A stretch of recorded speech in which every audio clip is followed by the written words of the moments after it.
مرحبا حلوين، كيفكم؟ اليوم فيديو راح يكون عن الجزء الثاني من تبني الطفل. قبل ما نبدأ الفيديو ما تنسوا لايك سبسكرايب، انشروا الفيديو مع أصحابكم أحبابكم وبس. يلا نبدأ. أول شيء شوفوا اللبس حقي مرة حلو بصراحة، مش مرة حلو. غير فيه كم هيك قصص.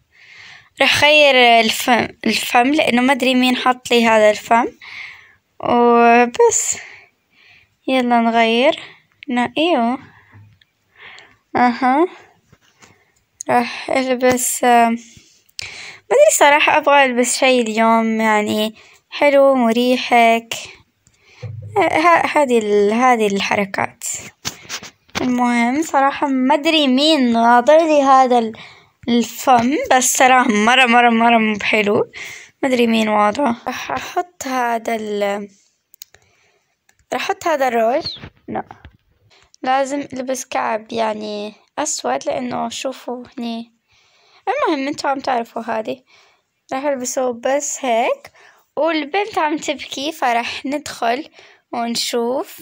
أول شي راح أعطيها، راح أخذ طاقة من عند متابعيني اللي عم يرسلوا لي طاقة، لأن صراحة ما عندي. ترو متابعين، شكرا كثير يلي عم يرسلوا لي هدايا. أنا كمان راح أرسلكم إن شاء الله، بس انطروا أصير عندي فلوس وأنزل لكم فيديو إن شاء الله. إذا تبغون إني أرسلكم هدايا، إذا تبغون يعني. هذه إذا ما تبغون ما في أي مشكلة. هذه عم حاول ألعب مع الطفلة، يا رب بس ترضى. راح أحاول أشتري طاقة إذا ما عندي. أوكي راح أشتريها. يلا بسرعة هيك. ترى مبروك، ها هي مكافأتك.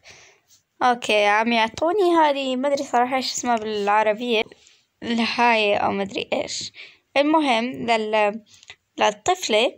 فراح أسوي ممتاز وأشوف البنت إيش تبغى. طبعا أنتي ما عم تشبعين مثل أبوكي. ما أدري مين أبوك صراحة، لأنك بس متبنية، بس اتس اوكي. راح أعطيها ملابس.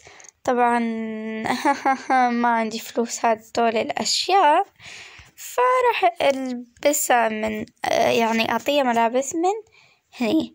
وراح أشوف الإكسسوارات.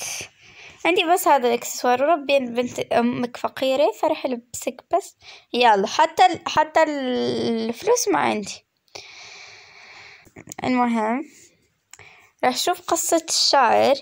يا رب يكون عندي فلوس لقصة الشعر، لأن ترى بنتي راح تتعقد. اوكي هذه القصة حلوة، وهذه كمان هذه حلوة.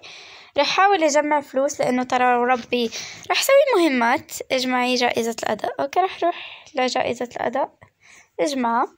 أنا راح أحط فلوسي أحسن من ولا شيء. بس هو نسيت مش الاستديو راح نروح عند سايمون. يا سايمون العاملة الاجتماعية بتقول لي غيري اسم طفلك. راح غيره راح سميها ليا. راح سميها ليا. روز. ها روز؟ لا، راح سميها ليا. يعني ما أدري صراحة هذا الاسم بس اخترته، بس راح سميها ليا. هي بالعربية ما بتتسمى هيك، بس راح سميها أنا ليا. حفظت. اوكي اعطوني فلوس، بس صراحة مو بهذاك الزود يلي يبغى.